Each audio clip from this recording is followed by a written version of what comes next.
So, gagawa ako ng sample. So, ito ay Gina Silk lang yung aking gagamiting fabric kasi wala pa naman akong gagawing teacher's uniform. So, para makita nyo lang kung paano ako mag-assemble ng head and button, papakita ko lang sa inyo dito. So, ito guys ay hindi yung actual na fabric para sa teacher's uniform. Sample lang yung aking gagawin.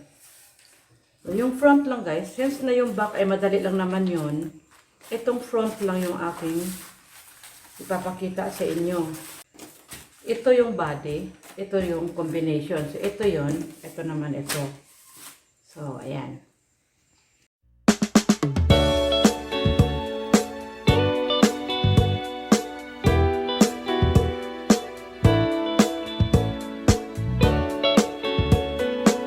Kung matatandaan nyo, yung sinabi ko, pagdating sa right side, yung ating cutting ay ganito, pero pagdating sa left side ay ganito lang. So, ang gagawin natin ngayon guys, yung ibabaw, kasi malimit yung tapas natin yan, ang nakalabas ay wrong side. At pagka pag left and right na yung ating gagawin, malimit, ito yung magiging labas niyan guys ng right side, itong nasa ibabaw. So, ganito na lang yung aking gagawin para mas mabilis. I-adjust ko to ng ganito. Yan. So, ayan guys, bali ang difference natin dito ay 1 inch sa ilalim. Ngayon, kung makikita nyo, ayan.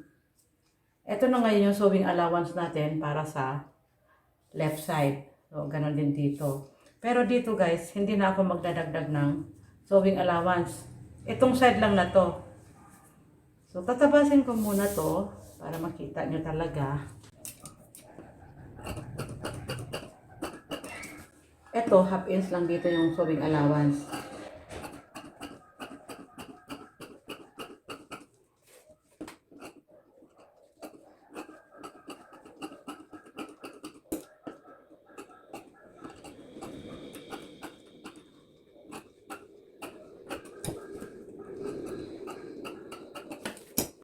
So, ayan na guys. And then, lalagyan ko na ng tacks. Ako naman, pag naglalagay kasi ng tacks, tuldok lang yung ginagamit ko. So, pupuin ko lang to dito. Ganon din dito.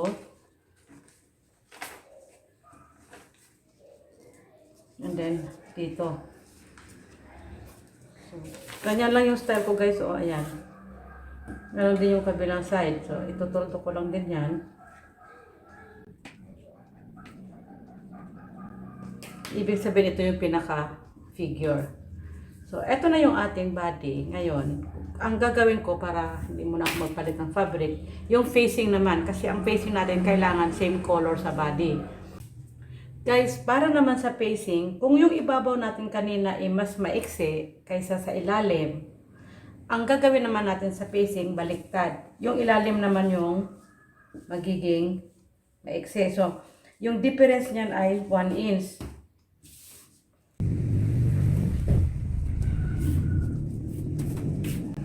So, ayan guys, ang difference naman nito ay 1 inch. So, para hindi gumalaw-galaw, lalagyan nyo na lang to ng pin dito para mabalance nyo yung 1 inch, ng ganyan, bago nyo naman i-cut. So, ganito yun.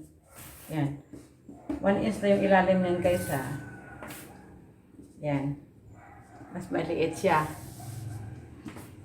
Ayan, ganito naman yung ating gagawin. Same procedure pa rin, yung malapad.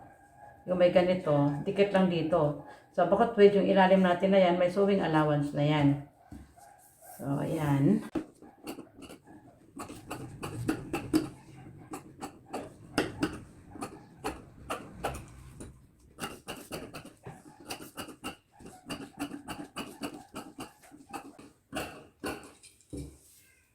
Dito guys, 1 inch yung sewing allowance.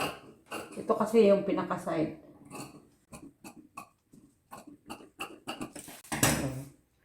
Ayan. At ayan yung ilalim.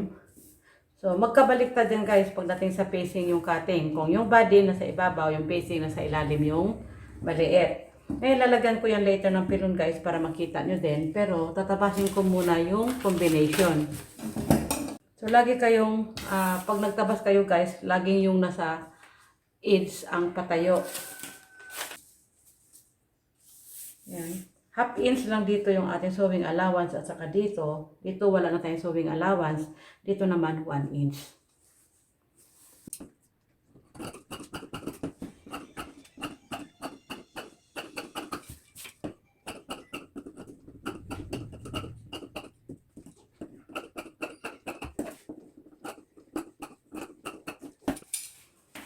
So, ito na guys yung ating combination. So, left and right na yan. Para naman guys sa fusible pilon, since na yung ating nasa ibabaw ay right side, kung paano natin tinapas yung ating facing, ganun pa rin naman yung ating pilon. So, kailangan 1 inch din yung sa ilalim. Ganito lang yung pagtapas yan guys. Ayan sa ilalim yung maiksi ha. So, kailangan kung mahirapan kayo, ipin nyo na lang. Hindi humiwalay-hiwalay. Kasi hindi nyo kikita yung ilalim na yan eh. Half inch lang dito yung ating sewing allowance.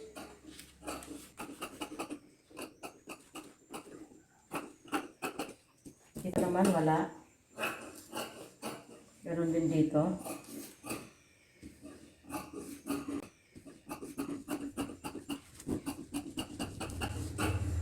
Dito 1 inch. Dito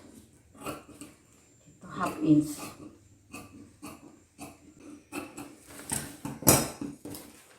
So, ayan guys, kung makikita nyo yung ating difference, ayan. Ngayon, ipapakita ko naman sa inyo sa pagplancha.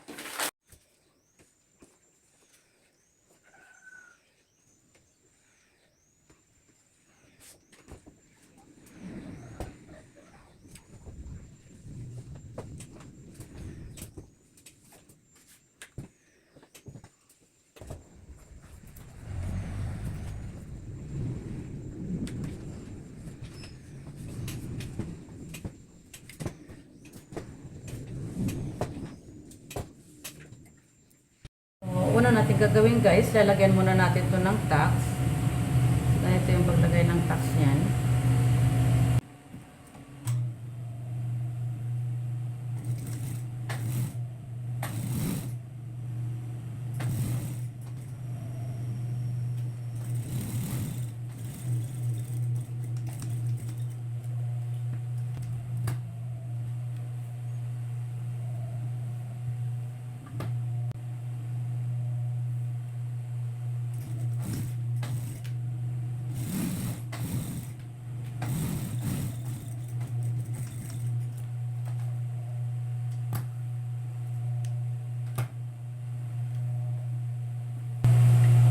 Next naman guys, ilalagay natin dito yung combination.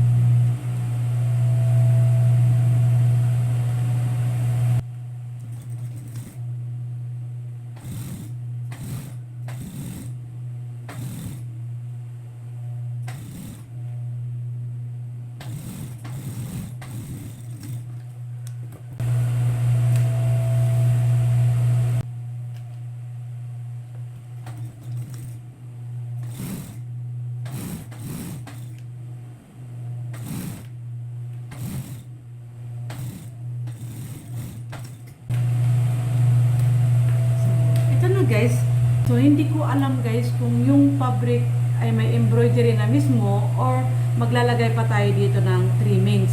So dito natin, kung sakaling trimmings lang yun guys, dito lang natin yung ikakabit. Kailangan matago natin yung joining. So ganyan. Next naman ay yung pag-attach na ng head and button. Ito guys yung ating right side, ito yung may malapad.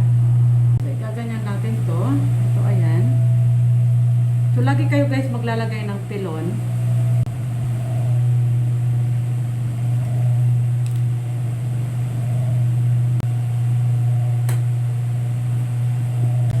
Ngayon guys, papasadahan natin to, papunta dito, ganyan. Papunta na yan sa baba.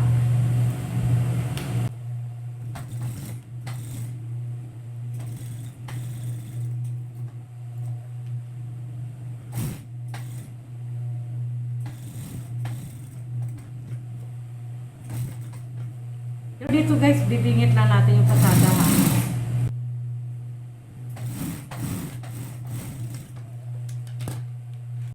And then dito, inanats natin yan. Ito naman, tatanggalin natin itong kanto. Ganyan lang natin guys. Yan. Babawasan natin ang allowance dito. Para maganda yung curve. Then, lagyan din natin ang nuts yan para huwag kubigit. And then, itong part na to sa may facing, itatap stitch natin hanggang dito lang. So, ganito naman.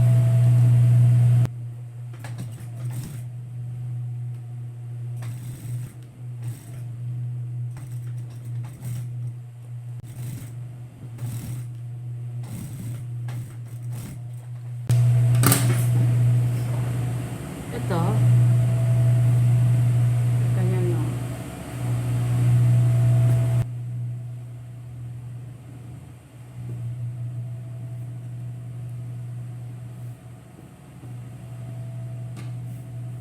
Bago natin guys, idadapa yung ating hidden button. Ito, yan. Yung lapad dito, kailangan yun din yung lapad dito. So, 1.5 yan. Gaganyan natin yan. Paling dito sa facing. So, dito tayo magpapasada. Ipo-fold natin yan guys ng ganyan. Diretso yan. Pansin nyo guys, ayan. Ito yung pinakakanto, diba? Diretsuin natin yan. Ayan. So, ito guys, kailangan itong part na to, naka-edging na yan, bago kayo mag-fold nito. Ayun, ganito naman yan guys, oh. Ang allowance natin dito sa laylayan ay 1.5. Dito ngayon tatapat yung ating pinaka-fold. Ganito naman yan.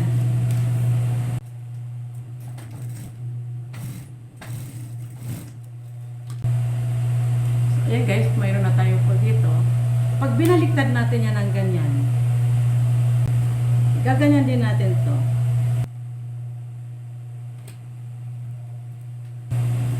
Ayan na guys yung ating hidden button. So, dito na tayo ngayon yan mag-uuhalis. Papasadahan ko lang to ng 1 1/4. So, ang pasada niyan lagi guys, 1 1/4. Kaya, ang nilagay kong allowance sa loob ay 1.5 para makainan siya. Yan. Para may makain pa tayong 1/4 dito. So, ganito naman din yan. At kung mapapansin nyo guys, pasok siya ng konti dito. Ibig sabihin, dito sa labas, hindi lumalabas yung ating facing sa labas. Ayan, malinis. So, yun yung sikreto dyan, guys.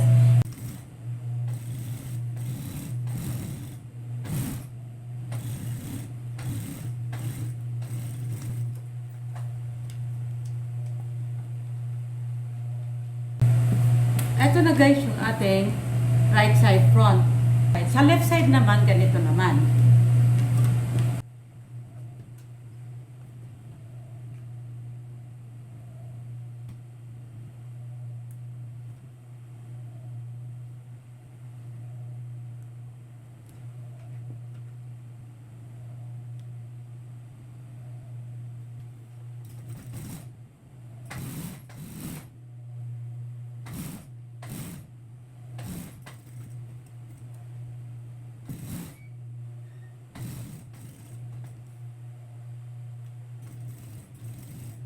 So, same procedure guys.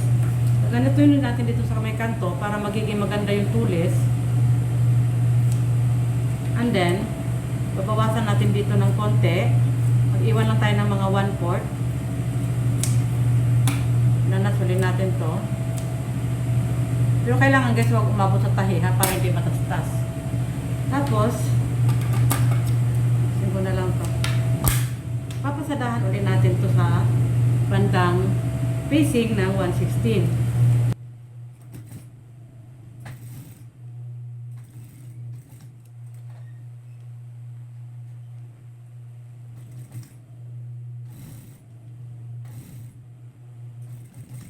Ito guys, diretso na yung top stitch natin hanggang baba.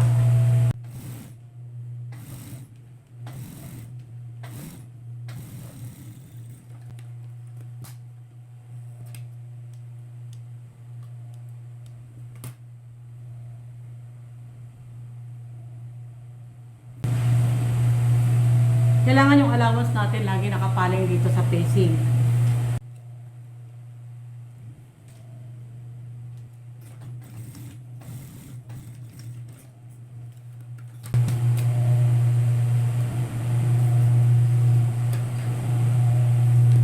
ito na yung ating left side. Itong part na to guys yung may butunis. Ngayon, i-check natin para malaman natin kung pantay yung ating V-neck. Kukunin natin yung magkabilaang dulo. Kukunin din natin dito yung pinakakanto. So, ayan. Okay siya. Kukunin din natin yung taas dito. So, okay uli. Ayan. And then, ito. So, ayan. Ibig sabihin, pantay yung aking magkakagawa. Ito na guys, yung itsura ng front part ng ating ginagawang Wednesday teacher's uniform. So, ito guys ay sample lang yan ha. Hindi yan yung fabric talaga. Kaya lang ako naglagay ng ganito para ma-identify nyo lang na ito yung itsura.